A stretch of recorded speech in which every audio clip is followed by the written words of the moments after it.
Hello, friends, and welcome to another episode of 3 Minute Game Pass. I'm Nathan, and today I'm going to tell you this Game Pass game is worth your time and bandwidth. Today's game is Gears of War 4. 5 years after Gears of War 3 was released, and with a new developer at the helm, Gears of War 4 is attempting to kickstart the franchise with new characters, enemies, and more. Is it worth jumping back into cover and active reloading? Gears of War 4 is a PC and Xbox cross-release that does feature cross-play and cross-save, which is pretty awesome. It is upgraded with FPS boost to bump it up to 60, and the game lasts about 9 to 11 hours. So what exactly is Gears of War 4? Well, it's a cover-based third-person shooter with active reload. I know, I'm shocked too. But this time it's made by a completely new studio, the Coalition, as Epic has long since left the franchise. Over 20 years have passed since the end of Gears of War 4, and in that time the COG have decided to just stop pretending to be fascist overlords and are now just going all in on it. A few small human groups are rebelling against this new world order and living outside of the settlements. One of these groups is our main character JD, who is Marcus Phoenix and Anya's son, as well as an ex-COG, and his buddies Del and Kate. Of course, rebelling against the humans is one thing, but you can't have a Gears game without ugly beasties, and the new batch is called the Swarm, Locust spin-offs who harvest humans to create more swarmies with. So it's up to JD and company to fight off both the COG fascists and the new beasties alongside familiar faces from the original trilogy. Gameplay-wise, little has changed. You'll still be cover shooting, but there are a handful of new additions. For example, you can actually vault over cover faster, including kicking enemies that are hiding on the other side, as well as grabbing an enemy across from you in cover for a free instant kill execution,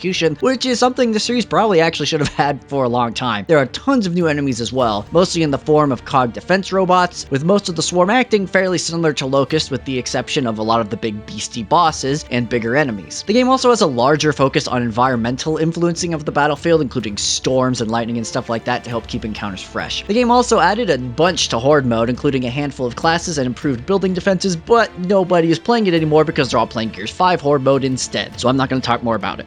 Overall, Gears 4 is an attempt to continue the story that ended neatly after Gears 3 with new characters, a few new mechanics, but the same core gameplay as before. So what do I like about Gears of War 4? Well, I mean, the gameplay is still great. If you liked Gears gameplay previously, you'll like it here. It's still pretty fun, and it's still solid. I also appreciate the attempt to do a lot of original stuff rather than just rehash the original Gears 1. While bringing back the Locust is a bit lazy, the fact that it brings the COG's not-so-subtle fascist overtones from the first 3 games into the spotlight was pretty neat for the story. And lastly, this game has some really solid art direction with a large diversity of locations and the environmental effects and arenas not only affecting gameplay but looking awesome as well. This game is a bit of a graphical powerhouse, especially running at 60 FPS. When it comes to the bad, JD is the most boring main character on the planet and doesn't have the kind of weight like Marcus Phoenix did to lead the franchise. On top of that, the story's pace is really painfully slow, especially when compared to the rest of the series. Additionally, there just really isn't a lot of innovation here when it comes to the core combat to really get too excited. This isn't Doom 2016 or Halo Infinite. It's just more Gears. And lastly, fighting robots is boring. There, I said it. You play Gears games because it's over-the-top violent and bloody, and chainsawing robots just isn't as satisfying,